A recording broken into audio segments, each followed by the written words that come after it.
ప్రజలు తిరగబడరా? వాళ్ళు ఏమైనా పిచ్చోళ్ళ? వాళ్ళు అడిగితే ఏం సమాధానం చెప్తా? సమాధానాలు అడిగి వినే తీరిక ఎవరికి ఉందయ్యా? వాడు కష్టపడి పనిచేసి చికెన్ బిర్యానీ తెచ్చుకుంటాడు. వాడి దగ్గర చికెన్ ముక్క లాక్కున్నాం అనుకో, అన్నంలో పప్పు కలుపుని తింటాడు. పప్పు లాక్కున్నాం అనుకో, చారు కలుపుని తింటాడు. అన్నమే లాక్కున్నాం అనుకో, వాడు కంగారు పడి అటు ఇటు చూస్తాడు. అప్పుడు మనం రైస్ ఫ్రీ అనాలి. వాడు ఎగిరి గెంతేసి పనిని చికెన్ బిర్యానీని మర్చిపోయి మన దగ్గర బానిసలాగా పడుంటాడు. సమాధానాలు ఎవరికి కావాలయ్యా? అది మన పాలసీ. కానీ అది తప్పు కదా సార్. లేదయ్యా, ప్రజలు మన నుంచి ఏమీ ఎక్స్పెక్ట్ చేయట్లేదు. ఇలా ఉంటేనే వాళ్ళు ఓటేస్తారు. వాళ్ళని మనం అలాగే ఉంచాలి. వాళ్ళకి మన మీద భవిష్యత్తుకు గ్యారంటీ పేరుతో ఎన్నికల మేనిఫెస్టోను ప్రకటించారు చంద్రబాబు. 18 ఏళ్ల నుంచి 59 ఏళ్లు ఉన్న ప్రతి మహిళకు ఆడబిడ్డ నిధి కింద నెలకు 1500 రూపాయలు వారి ఖాతాల్లో వేస్తామని హామీ ఇచ్చారు. ఇంట్లో ఎంతమంది మహిళలు ఉంటే వారందరికీ ఈ పథకం వర్తింపజేస్తామన్నారు. ప్రతి ఇంటికి ఏటా 3 గ్యాస్ సిలిండర్లను ఉచితంగా అందజేస్తామన్నారు.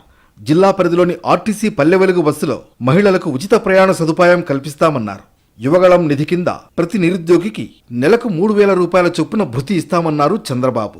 యువతకు ఉద్యోగాలిచ్చే బాధ్యతను టీడీపీ తీసుకుంటుందని, యువగళం కింద 5 ఏళ్లలో 20 లక్షల ఉద్యోగాలిస్తామని హామీ ఇచ్చారు.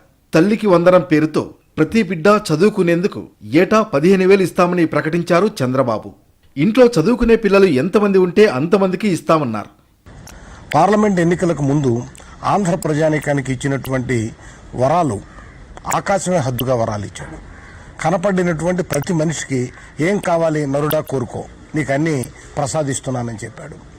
ఎన్నికలు అయిపోయిన తర్వాత 15 రోజులు కూడా కాకుండానే నేను ఆర్థికంగా దివాలా తీశాను, నా దగ్గర 1 రూపాయి కూడా లేదు, ప్రభుత్వాన్ని నడపడం నాకు చేత కాదు, ఉద్యోగుల జీతభత్యాలు కూడా వచ్చే నెలలో ఎలా ఇవ్వాలో నాకు తెలియకుండా ఉంది, కనుక ప్రజలే భరించాలి, ప్రజలే నడిపించాలి, ప్రజలే డబ్బు నాకు ఇవ్వాలి, ప్రజల సలహాలు ఇవ్వాలి అని ప్రజల మీద పడ్డాడు.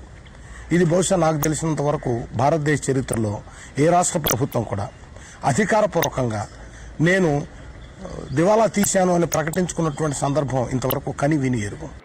మనం హామీలు ఇచ్చాం, సూపర్ 6 చెప్పాం, చూస్తే భయం వేస్తా ఉంది. ముందు కదలలేకపోతున్నాం. ఈ విషయాలు రాష్ట్ర ప్రజానీకం కూడా ఆలోచించాలి. సీరియస్గా ఆలోచిస్తే తప్ప ఈ సమస్యగానే ఎప్పుడూ ఉంటుంది. మిమ్మల్ని అతి దారుణంగా మిమ్మల్ని ఆంధ్రప్రదేశ్ ప్రజలు 2019లో ఓడించారు. మీరు ముఖ్యమంత్రి దిగిపోయేటప్పటికి ఖజానాని ఖాళీ చేసే జగన్మోహన్ రెడ్డికి ఇచ్చారు, కానీ ఖజానాని మిగులు బడ్జెట్తో కానీ మిగులు నిధులతో కానీ ఇవ్వలేదు. మీ దగ్గర ఉన్న 23,000 కోట్ల నిధులను కూడా పసుపు కుంకుమాలకి ఆడవాళ్ళకి పెంచేసి మరీ మీరు దిగిపోయారు. జగన్మోహన్ రెడ్డి కూడా కొన్ని పథకాలు బాగా ఇప్పుడు మీరు అమలు చేయలేని పథకాలన్నీ అప్పుడు 5 సంవత్సరాలు ఆయన అసలు నిరాకంఠంగా అమలు జరిపాడు. అసలు ఏ పథకం కూడా మీరు ఇప్పుడు చేయలేనంటున్న పథకాలు అతను ముఖ్యమంత్రి దిగిపోయేంతవరకు అతను నడిపించాడు. అంటే మీరు అడ్మినిస్ట్రేటరా లేకపోతే జగన్మోహన్ రెడ్డి అడ్మినిస్ట్రేటరా? మీకన్నా పేదలకు సంక్షేమ పథకాలు ఇవ్వడంలో జగన్ అగ్రభాగాన ఉన్నాడని నిస్సందేహంగా మటుకు కనపడుతుంది. మీరు వచ్చి 8 నెలలు అయింది. 8 నెలల్లో ఒక్క పథకం కూడా ఇవ్వలేకపోయారు.